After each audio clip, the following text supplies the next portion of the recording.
Magandang hapon po. Mami. Magandang hapon. Okay.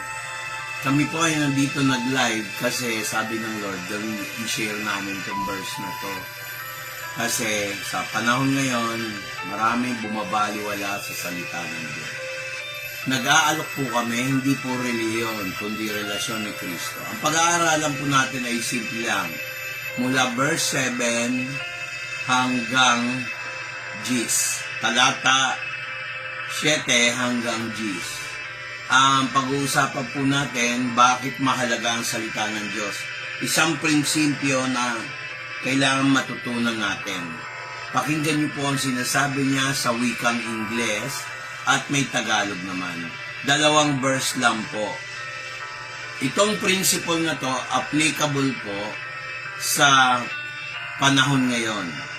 Kahit anong endeavor natin, trabaho, edukasyon, career, kahit anong endeavor, applicable to. Kahit sa pagluluto, kahit sa vlogging, kahit sa politika, kahit saan, applicable po to.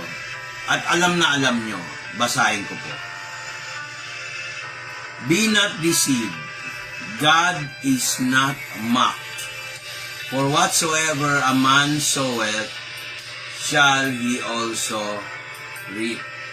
For he that soweth in his flesh, or to his flesh, shall of the flesh reap corruption. But he that soweth in the Spirit, shall of the Spirit reap life everlasting. And let us not be weary in well-doing, for in due season shall reap if we faint not. Importante po itong mga tatlong talatang to o verse pag ginagamit natin sa ating buhay. Unang-una, ang sabi po doon sa verse 7, ganito po ang pagkatagalog niyan. Huwag magpalinlang, hindi madadaya ang Diyos. Anumang itanim ng tao, iyon din ang kanyang aanihin. Verse 8, sapagkat siya na nagtatanim ng butil sa kanyang likas na kasamaan ay aani din ng kapahamakan. Ngunit siya na nagtanim ng butil sa espiritu. O sa espiritu, no? Ay aani ng buhay na walang hanggan na galing sa banal na espiritu. Hindi tayo dapat mapagod sa paggawa ng mabuti dahil sa takdang panahon magkaroon tayo ng ani kung hindi tayo susuko. Mga kapatid, mga taga-subaybay, dito sa ating devotion na to, nagdi-devotion lang kami pag may go signal ng Panginoon. Napakaganda po ng sinabi ng talata ni Apostol Pablo. Simple lang. Kung anong itanim, siyang aanihin. Para doon sa mga nasa gobyerno, pag gumagawa sila ng maganda, maaalala ng tao yan. Pag gumawa ka ng kalokohan, maaalala rin ng tao yan.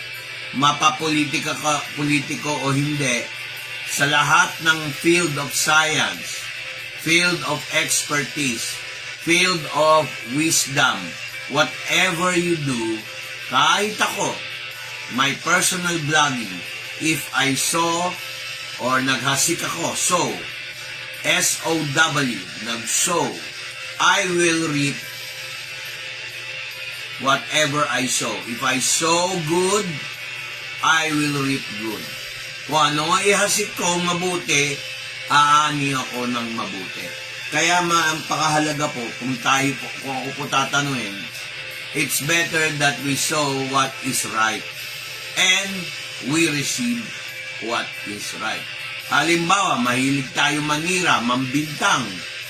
Kung paano ka mambintang, manghusga ng kapwa, ang sabi ni Jesus Christ sa Matthew chapter 7 ay ganun ring sukat ang gagawin sa atin. Wala pong exempted dito. Ngayon, bilang lingkod ng Diyos, no? kailangan kong sunurin din to. Yun lang po mag-like ng mga pinopost ko sa salita ng Diyos. Diyan makikita ko anong klaseng tao tayo. Kasi hindi naman po religion o religious organization ang pinapatronage natin. Take note, yung word ko, patronage. Dapat Word of God ang pinapatronize natin. Hindi yung mga walang kakwenta-kwenta, hindi ko naman sinabi lahat walang kwenta. May mga quotation po, minsan tiwalas sa salita ng Diyos. Nakakalungkot po. Kaya sa akin po, dahil maikli lang naman itong devotion natin, nais ko lang paalala na kung ano sabi sa aklat ng Galacia, yung sabi ni Pablo, huwag magpalinlang. Hindi madadaya ang Diyos. Anumang itanim ng tao, iyon din ang kanyang aanin. Sa Ingles, ang sabi po ganito, be not deceived. God is not mocked. For whatsoever a man soweth, that shall he also reap. Isa po sa kagandahan nito, binigyan po tayo ng pagkakataon ng Diyos maghasik ng mabuti. For example, i-like, i-share tong video na to. Di ba? Pag ni-like nyo, tapos sinare nyo, hindi naman ako makikinabang, kayo din. Siyempre, halimbawa, meron kayong negosyo, nagtitinda kayo ng kono-ano. Ni-like nyo to, expect marami rin magla-like ng inyong product, yung inyong service. Pero kung kayo lang ang gusto magkaroon ng like, gusto nyo lang yung inyong pinopost lang ang i-share, makikita ng tao yan, kaya hindi gumagalaw yung group.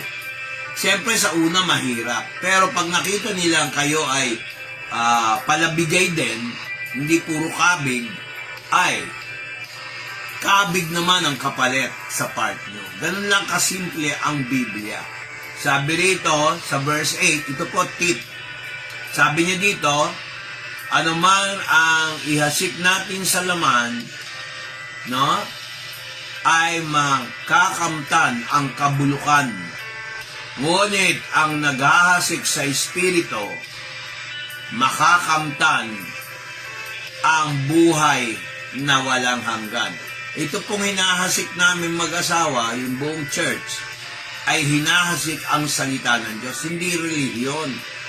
Kaya nga doon sa Hebrews chapter 12 verse 1, pinapakita na marami po kaming saksi, mga gumagaling, nagpapalayas ng demonyo, nagpo-prosper, may pag-asenso, healing, protection, provision, promotion.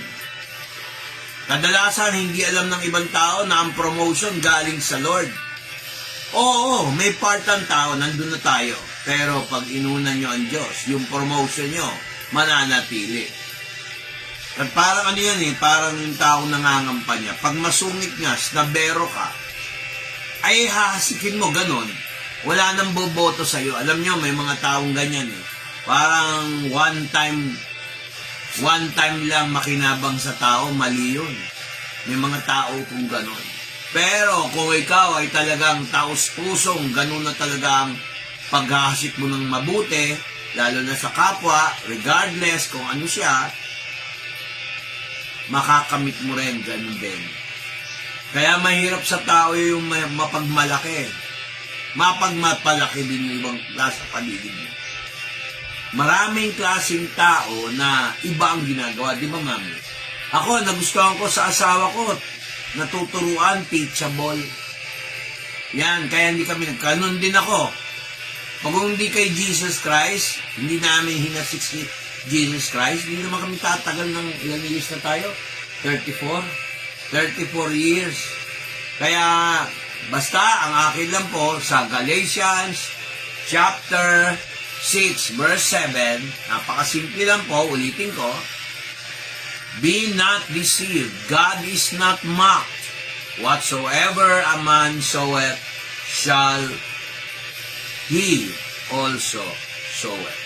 Whatsoever you sow. Hindi tahe sow. Tama nga naman, kahit pagtatahe, pwede. So, hindi naman sinabing so, kung ano man ang nilagare, hindi po ganon. So, S-O-W, ano ang ihasik mo, siyang iyong aanihin. Napaka-basic. Si Apostol Pablo po nagturo niyan. I hope na bless po kayo sa isang verse na to hanggang verse 9 upang malaman natin na tayo po ay parang magsasaka. Lahat ng business, ganyan. Ano ihasik mo, siyang aanihin. Ngayon, gusto mo, may business ka. Hindi mo naman nila like yung salita ng Diyos na hinasik namin. Expect hindi maganda ang kikitain mo sa business mo. Pero itry mo kumunik sa akin, mga kapatid. Isang lingkod ng Diyos. Makikita nyo yung healing, provision, ano pa? Ano yung sinabi ko kanina? Protection and promotion.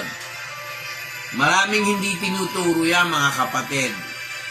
Kaya kung ano ihasik nyo, halimbawa, ni-like nyo to, sinare nyo, kumonekta kayo sa akin, nasa Biblia po yan. Yung sinasabi ko, sa Biblia. Kung wala sa Biblia, hindi ko sasabihin. Hindi po KJ ang Diyos. No? Hindi KJ. Pero mo, naligtas ka, tinanggap mo si Kristo, pero sinasabi mo, niligtas ka kay Kristo, hindi mo naman siya talaga, kumbaga talagang tinanggap. Diba? Kaya maganda mga kapatid, i-like nyo, i-share nyo to. Lumahok kayo kasama namin at pagpapalain po kayo. Bye-bye at hanggang dito na lang. Kami mananalangin para sa inyo mga nanood ng video to. Ama sa langit, pagpalain mo ang nanonood nito. Pagpalain mo ang mga nanonood na may pananampalataya sa iyong salita. Ibigay mo ang karapat-dapat sa kanila. Dahil naghasik sila ng atensyon at oras dito, makakamtan din nila ang atensyon mo, O Diyos. Sapagkat ako, Panginoon, ay ang tsimoy mo. Ako ang lingkod mo. At ako'y totoong lingkod mo. At hindi naghahasik ng masama. Naghahasik ng salita ng Diyos. Lahat ng maniwala pagpapalain. Kagaya ni Tomas, nung kanyang nakita si Jesus, sinuot niya ang kanyang daliri sa kanyang tagiliran at sa kanyang mga kamay. Sinabi niya, My Lord, my God. Pero sinabi ni Jesus, pinagpala ang mga taong hindi nakakita, ngunit nanampalataya. Blessed are those who have not seen, but yet believe.